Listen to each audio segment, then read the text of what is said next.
तो नमस्कार दोस्तों, कैसे हो आप सब। आप सभी का स्वागत है हमारे चैनल में। और दोस्तों, ये गुरु घासीदास विश्वविद्यालय में निकली हुई भर्ती है जिस पर आप लोग वीडियो बनाने के लिए बोल रहे थे मेरे को। और दोस्तों, आज मैं इसमें वीडियो बना भी रहा था, लेकिन दोस्तों इसमें कुछ एरर आ रहे हैं। क्या प्रॉब्लम आ रहा है, ठीक है, ये आप समझिएगा। मेरे को लगता है कि कई सारे लोगों ने उल्टा सीधा फॉर्म जो है सबमिट कर दिया होगा, तो चीज़ों को समझ लीजिए। एलडीसी में निकला हुआ था 18 पद, ठीक है, सॉरी 36 पद यहाँ पर टोटल। एंड इसका क्वालिफिकेशन क्या था, पहला और दूसरा इसेंशियल, ठीक है। Bachelor degree from any recognise institute, कहना चाहिए कि कॉलेज डिग्री चाहिए, और इंग्लिश टाइपिंग 35 WPN, और या फिर ये दोनों एक साथ नहीं है ना, या है, या हिंदी टाइपिंग 30 WPM, ठीक है, 30 WPM corresponding to 10,500 KDPH and 9,000 KDPH on in average of 5 की डिप्रेशन फॉर ईच वर्क, ठीक है। और तीसरा है प्रोफिशिएंसी इन कंप्यूटर ऑपरेशन, मतलब कंप्यूटर चलाने में दक्षता। मेनली जो डॉक्यूमेंट एक ही मांगा गया है यहाँ पर, केवल और केवल बैचलर डिग्री, और कुछ नहीं मांगा गया है। अब दोस्तों, इसका फॉर्म जो है भर रहे हैं, तो क्या परेशानी आ रही है इसलिए को समझिए। ये हमारे एक अभ्यर्थी हैं, हमारे एक सब्सक्राइबर है, उनका फॉर्म है। इनको प्रॉब्लम आ रही थी, तो इन्होंने हमसे संपर्क किया था। तो पहले इन्हीं का फॉर्म भर देते हैं, उसके बाद हम फॉर्म भरने का वीडियो करके लाएंगे करके हमने सोचा था, ठीक है। तो यहाँ चलिए एडिट करते हैं। तो यहाँ पर दोस्तों जो भी अपना कहना चाहिए पर्सनल इन्फॉर्मेशन है वो सब फिलड है, कोई दिक्कत नहीं है। एजुकेशन है तो यहाँ पर भी कोई दिक्कत नहीं है, सब इन्फॉर्मेशन जो है फिलड है, ठीक है। एंड देख लीजिए यहाँ पर हरा हरा बत्ती जल रहा है, मतलब ये दोनों ऑप्शन सही है। ये तीसरा ऑप्शन दोस्तों, ये इसमें हरा बत्ती नहीं जल रहा है, इसका मतलब यहाँ पर इशू है, ठीक है।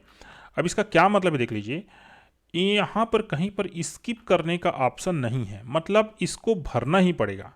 रिलेवेंट वर्क एक्सपीरियंस, चूंकि दोस्तों ये जो हम डाल रहे हैं, ठीक है, ये देख लीजिए 385 REC एडमिन 2024 डेटेड 27 नवंबर 2024 LDC, ठीक है।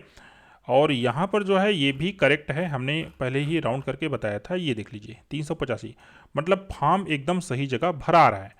तो उसके बाद भी प्रॉब्लम कहाँ आ रही है, यहाँ पर एक्सपीरियंस जो है मांग रहा है, समझ रहे हैं ना, एक्सपीरियंस मांग रहा है। या फिर हम ये कहें कि एक्सपीरियंस के बगैर ये फॉर्म नहीं लेगा, यहाँ पर कहीं पर कोई स्किप करने का ऑप्शन नहीं है। बाई दो हम दोस्तों यहाँ से नेक्स्ट करते चले गए, क्योंकि यहाँ पर 8 का ही ऑप्शन है, यहाँ पर 8 हम कर सकते हैं, लेकिन हमारे पास कोई अनुभव करंट में है ही नहीं, तो 8 कैसे करें, ठीक है। और चूंकि अनुभव मांगा भी नहीं गया है, ठीक है। तो अब देख लीजिए, मान लीजिए इसको नेक्स्ट सेक्शन कर देते हैं, तो फिर यहाँ पर ये हरा बत्ती नहीं जल रहा है, ठीक है। दूसरा, research paper review articles conference proceeding in related area only if any, optional है, ठीक है। ये भी ऑप्शनल है, ये भी ऑप्शनल है, और ये भी ऑप्शनल है। कहने का मतलब इसमें कोई दिक्कत नहीं है, ठीक है, ये ऑप्शनल है, लेकिन एक्सपीरियंस वाले में यहाँ पर कोई ऑप्शनल नहीं लिखा हुआ है। अब इसको चलिए हम नेक्स्ट कर लेते हैं। माइसेलियस आ जाता है यहाँ पर, time required for joining in days, मतलब आपका सिलेक्शन हो जाता है तो ज्वाइनिंग के लिए कितना समय लगेगा आपको, ठीक है, ये इसके कहने का मतलब है।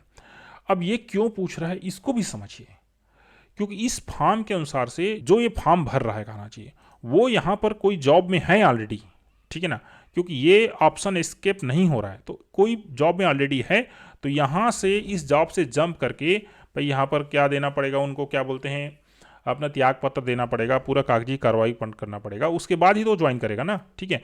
इसीलिए यहाँ पर जो है ये ऑप्शन दिया गया है कि time required in joining. Edit कर लेते हैं, do you have computer proficiency certificate, ये सही है। Kindly describe your contribution to institutes where you have worked, अब यहाँ पर फिर से वही वाली बात आ रहा है ना।